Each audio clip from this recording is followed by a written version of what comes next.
Hey, dude. Pull up KSL Classifieds. See how much it is to rent a room in Salt Lake City right now. Alrighty. Pulling it up now. KSL Classifieds. Oh, okay. Looks like it's around $800 to $1,000 if you want to have a real bedroom in Salt Lake City. Not one of those Harry Potter sleeping under the stairs situations. You can pay $600 if you're okay with what this listing calls a very small room with no closet. You have long arms, Sean. Pretty sure you could touch both walls in that room. And again, it's a single room. You'd be sharing the house with roommates. Home prices aren't much better. According to Zillow, the average Utah home will set you back a casual $510,000. Cool. But according to our good pals in the Bay Area, Utah is dirt cheap. When I think of Utah, I think it's just low cost of living. It's just being able to buy more land, I guess, for like a lower price, for sure. There's just a lot more room there, and it's a very rural state from what I've heard. So it's a little less urban living, and there's a lot more space, a lot more land. You can get big property there. You can do that in California, but it's a little harder. I would say I envision like a big piece of land with like horses running around and like a very clear sky. I've heard stories about, with the tech nomads. They can basically live anywhere. So I've heard stories of people that Utah is one of the places that they move to. I do know someone who lives there, a dear friend from high school who moved there from California, and she loves it. It has a great lifestyle and the outdoor access, quality of life, great people she's met, just people kind of from all over she's finding. We've actually, me and my partner have actually considered moving, scanning the general area, Salt Lake. That plan didn't work out, but there was definitely a desire to leave California because taxes, cost of rent, just overall, satisfaction. Okay, but have you looked at housing prices in the Bay Area? Well, no, because I know I couldn't afford even a Harry Potter closet room in San Francisco. I'm not trying to make myself feel bad this early in the week, but I get your point. Compared to California, Utah is cheaper. But is Utah affordable for Utahns? I'm Sean Higgins. And I'm Sage Miller. This week on State Street, we're tackling the beast that is Utah's housing market.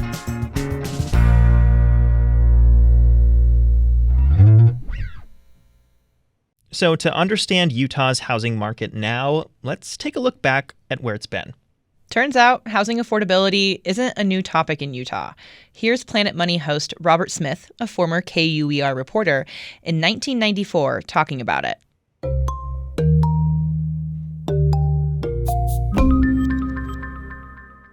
Margot Wesley moved to Salt Lake City from Hawaii to find housing. A single mother with 2 children, she was being priced out of homes and apartments on Hawaii, and she was convinced that Salt Lake City was affordable. Yeah, I heard you couldn't give apartments away or rentals away. I mean, they were giving microwaves and all kinds of incentives to get you to rent their apartment because there's such an abundance of availability. That was 3 years ago. What Wesley found here was a housing crunch that put Hawaii to shame. A disability guaranteed her a coupon that subsidized her housing. But it was like having a coupon that nobody wanted to take because there were so many people trying to get the same apartment. I mean, this one place I went to, there was 4 of us standing in the front room saying, "Here's my money, here's my money." And, she said she'd had 60 calls in one day.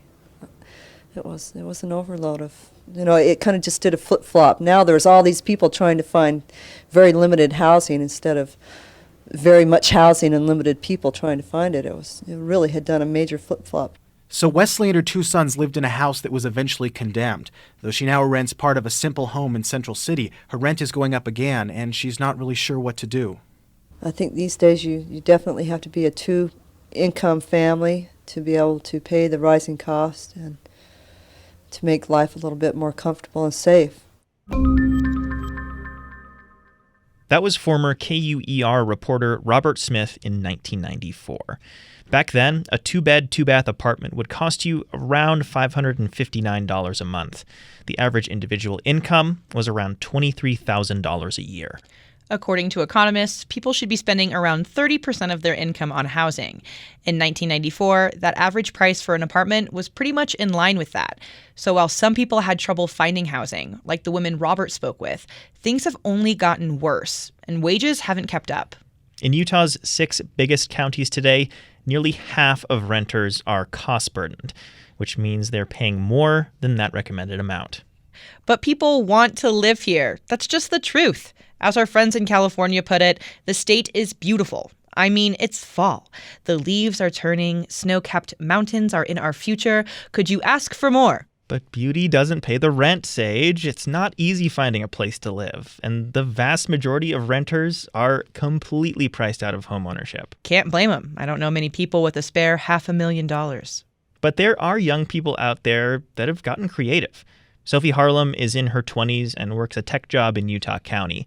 She actually bought a house with her brother in 2021 after a few years of bad experiences in Utah's rental market. And that's not a unique story. Many young people now are only able to afford homeownership with family help. We met Sophie at her house in Mill Creek. It's this cute 3-bedroom that was built in the 50s and has the most amazing vegetable garden in the back. She told me about the moment she realized renting just wasn't for her anymore.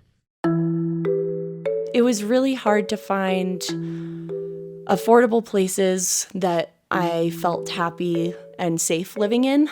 One of the places that I lived was right off of State Street, kind of in the Liberty Park area, and we landed there just because it was a good location that had easy access to places that we wanted to go, and it was affordable in terms of something that I was willing to pay every month. We had a lot of people walking by the house at late times of the night. My dog is is a dog who gets anxious around strangers, and so he would be barking constantly or just anxious.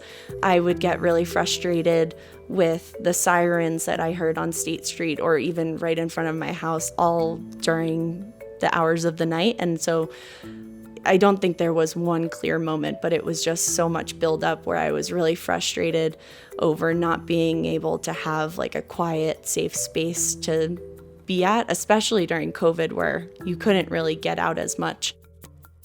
And the other thing was just like that house was really old. There were rats running around the streets, and by our house there were mice that would kind of sneak into the house sometimes.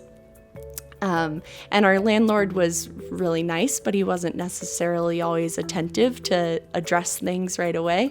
And so every time something like that happened, I would think to myself, hey, if I owned a house, I would be able to do things for myself, or I wouldn't have someone else to blame. It would be on me, and that made me feel a little bit better.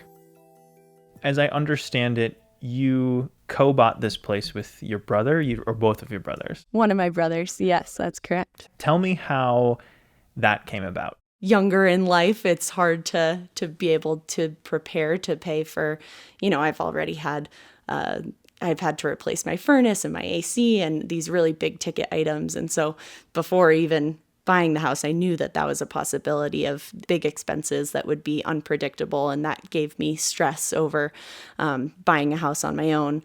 And so when I was joking around with my brothers, one of them was like, hey, I'd love to buy a house with you too. It's a great investment. And then you get the same benefit of a little bit of ease in terms of those unexpected costs that come along with owning a house. Without that extra help from your family, do you think you could have done it by yourself? My mortgage payments would be a whole lot higher because I wouldn't have been able to put down as much on as a down payment. My house is a 3-bedroom, 2-bath house, so it's not anything extravagant, but if I were to buy, it probably would have had to be something much smaller or a condo. But again, with my dog, the whole reason why I wanted a house so badly was to be able to have a backyard where my dog could roam around in and be in a safe residential area where I felt safe in too. I want to go back to when you were looking at houses. COVID was an insane time for the real estate market, the rental market, as well as you said. Home prices were seeing increases that have not really been seen ever in Utah history. What was going through your mind when you saw what was happening to these home prices and you were going to make this monumental financial decision in your life? I had a lot of anxiety around around the time that I was buying the house because it felt like I needed to do it as soon as possible because the prices just kept going up every month. So it felt like I needed to do it at the time or it would, get too far out of control for me to feel comfortable doing it. And at the time, we were looking at houses that had 20, 30 offers in on, and some of those offers were 10% to, 25% higher than asking price. And so you didn't really know exactly what you needed to do to get a house that you really liked. Do you have roommates? Tell me how you cover your monthly expenses here. So for the first year and a half, there were 3 people living in the house. I have always occupied one of the bedrooms and I pay, the expected rent that I would like to receive from that one bedroom. And then I had 2 friends who lived in the house with me, who both paid the same amount in rent. Over time, I had my boyfriend move in with us, and one of the roommates moved out, so there was still 3 people in the house.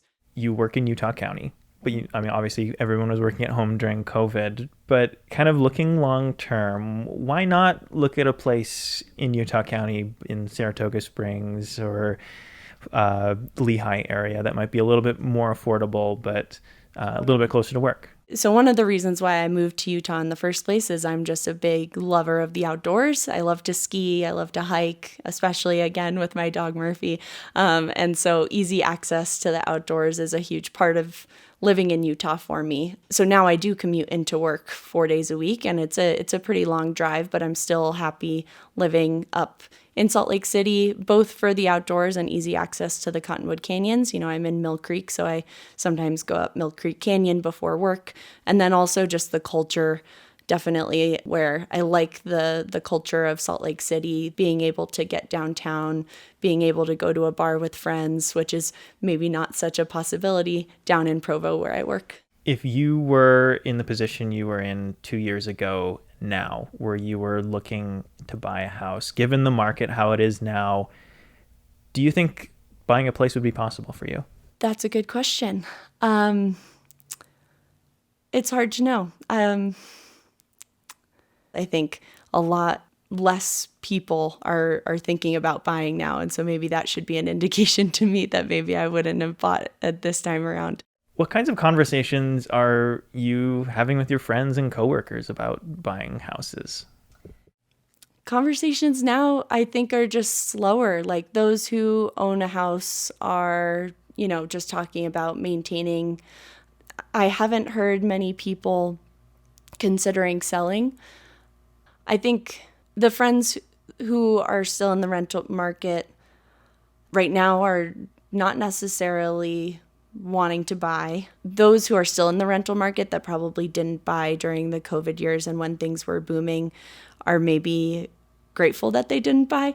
I think they, at the time, if they didn't feel that pressure to get in on the market and benefit from it, now they're back looking and saying, maybe buying a house isn't worth all of the stress or worth all of the maintenance and the long-term market fluctuation.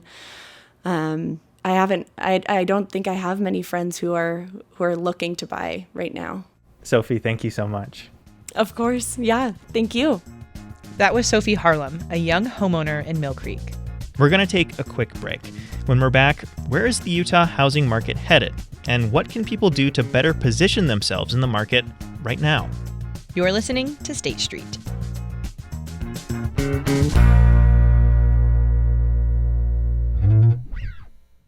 Support for State Street comes from the Hinckley Report podcast, a weekly roundtable discussion about the biggest political headlines in the Beehive State.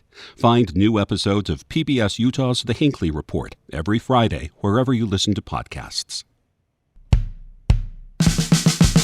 Welcome back to State Street. I'm Sage Miller. And I'm Sean Higgins. So, Sophie made homeownership work, but not without a few hacks. You just can't buy a home like you used to anymore, Sean. In Sophie's case, she went in on a house with her brother. She needed another person to help her enter the land of homeownership. Savvy lady. She also has roommates that chip in on the mortgage and pay other expenses each month. But owning a home was important to her. So she made it work. Entering home ownership in less traditional ways might be the new norm.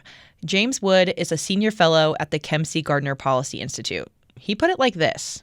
For most, anyway, they can't graduate from college and get into home ownership.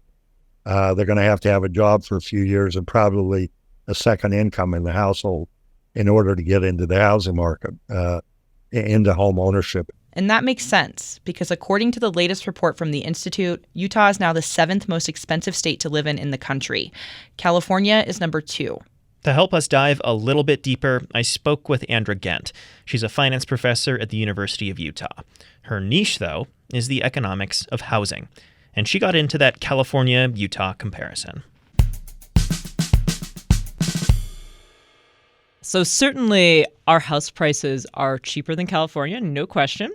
There's still, $575,000 is kind of I think somewhere around the state median or certainly Salt Lake County. It's very difficult to find anything for owner occupancy below $400,000. So yes, that's a lot cheaper than California.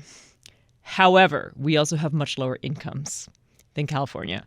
And so when you think about can a family, if they want to become owners, how easily can they afford it? I'm not sure it's much cheaper for a Utah family when you consider their incomes relative to a California family. Gotcha. And people always point to the COVID-19 pandemic as the reason for all the craziness in the housing market in the last 3 or 4 years. In your experience looking at all this data, is it just the pandemic, or was it a combination of all these other factors that combined that got us to where we are right now? Yeah, so definitely the pandemic accelerated it.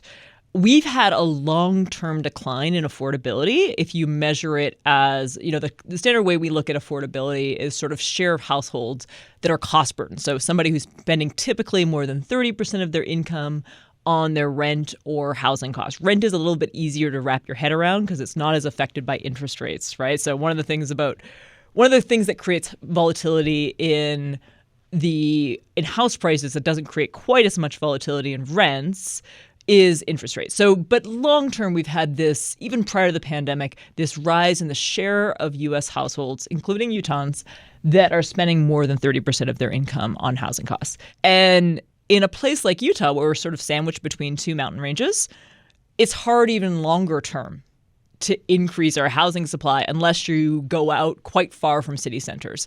The other thing, Sean, that we've seen is there's been more pressure on suburban home prices than kind of the centrally located land. And what's going on is, like, if you only have to commute to work 2 or 3 days a week, you're willing to live much further away, right, than when you had to commute 4 or 5 days a week. And so both of these things have turbocharged our affordability challenges. But we are still in a very supply-constrained environment in Utah, and that's not going to change, right? The mountains are going to stay there. Great Salt Lake's going to stay there. Utah Lake's going to stay there. We just have natural supply constraints. Mm-hmm.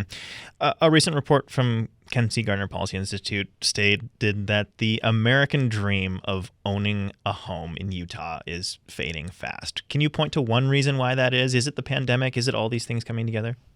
Yeah, I mean, the singular reason is that so much of our land is zoned only for single-family housing. And that means that we physically can't build starter homes. If starter homes now, we're at the border where, now the sort of urban boundary for the Salt Lake Metro is Grantsville, right? And so we're talking an hour commute for a lot of people.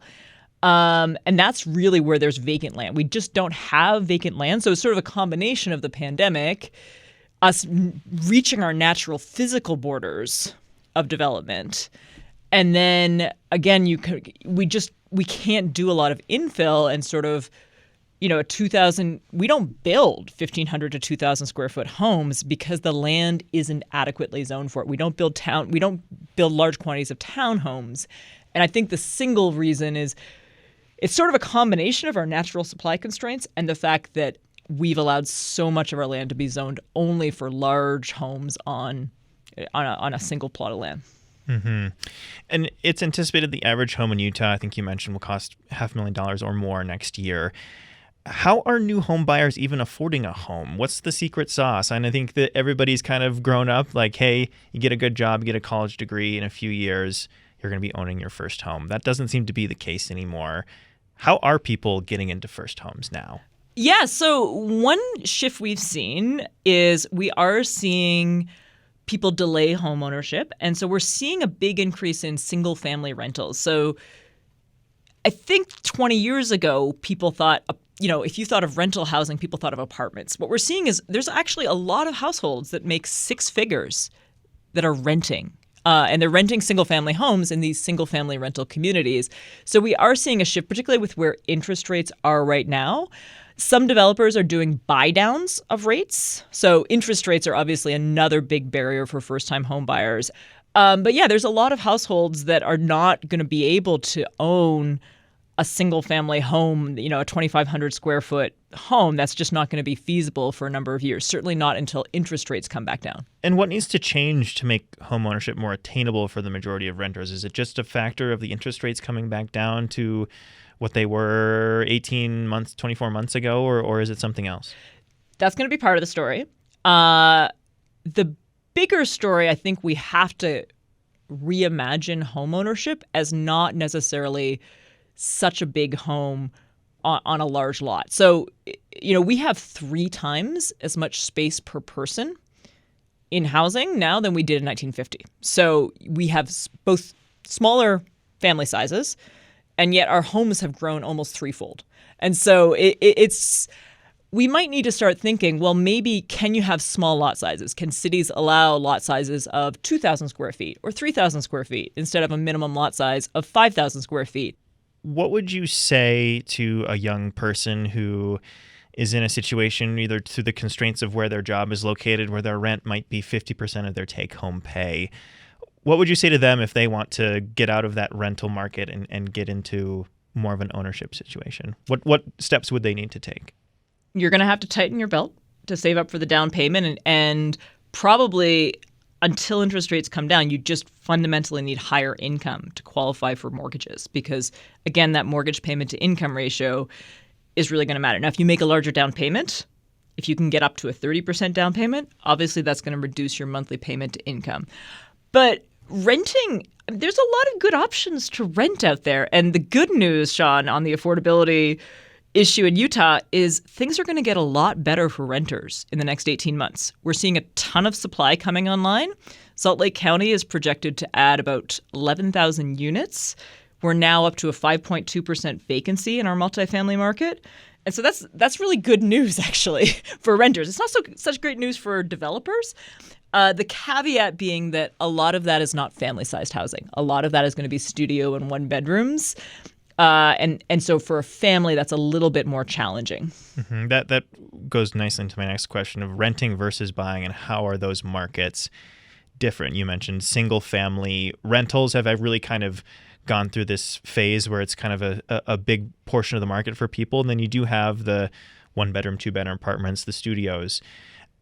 Kind of looking at them broadly, how are the rental and home buying markets different? I know a lot of was talked in, I think it was 2021, the price of rentals went up, I think, by over like 20%, which was kind of unprecedented. I think a lot of that goes to that pandemic aspect again. But you say now that the rental market is actually looking up and up. Yeah, it's great news. Developers saw rents going up, as you mentioned, by 20%. And they said, let's build some rental housing. And supply works. It brings rents back down. We may have got a little heavy on the studio, not even 2 bedrooms. I mean, we're just seeing a ton of supply in the studio and 1 bedrooms, particularly in Salt Lake City. I think out in our more suburban communities, we are seeing more single family rentals. And those I don't think are going to come down. I think for a family that's renting and like struggling to pay for rent or find somewhere that's acceptable for them to live, this can kind of be like, well, what can they take away from this conversation? What can a family, say a family of 4 who's really kind of between a rock and a hard place as far as housing, what can they take away from what you're saying? It's a great question, and I wish I could say that our affordability challenges are going to be solved in the next year or 2 years, and they're not. Even if we could get zoning reform, it's going to be slow to add construction. Even if I could get my dream zoning reform passed, we're not going to see much housing supply come online in the family segment for 2-3 years.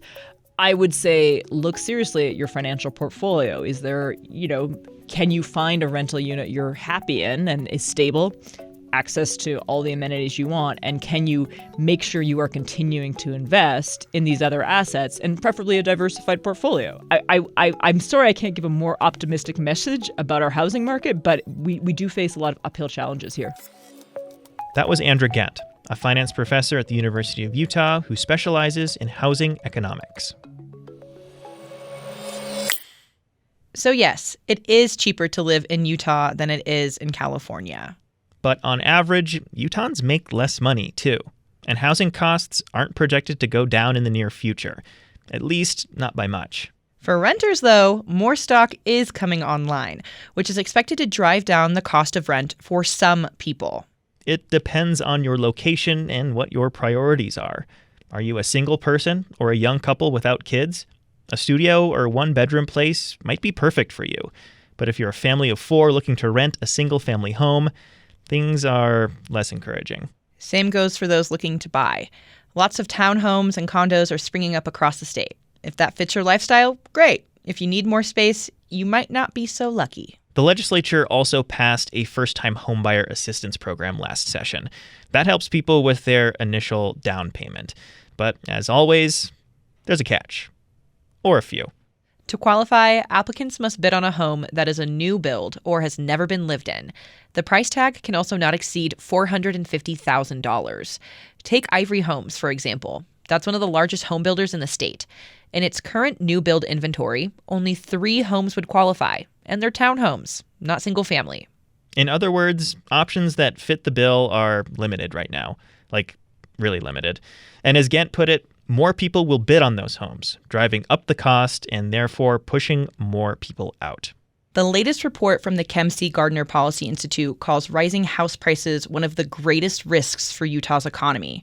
The good news? Housing affordability is something almost every local and state leader is concerned about.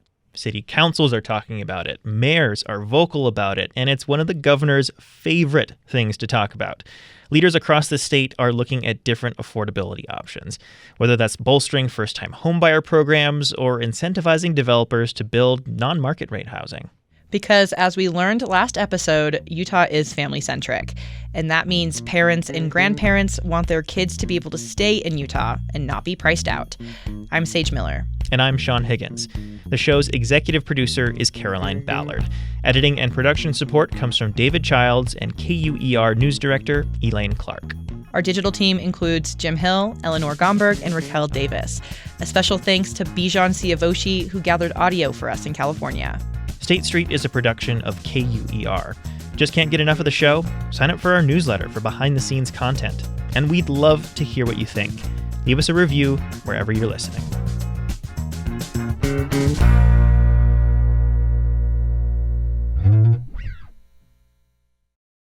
But beauty doesn't pay the rent, Sage. It's not easy finding a place to... Okay, let's try that one again. She's laughing too much. I didn't see that was in there. That's funny. From KUER.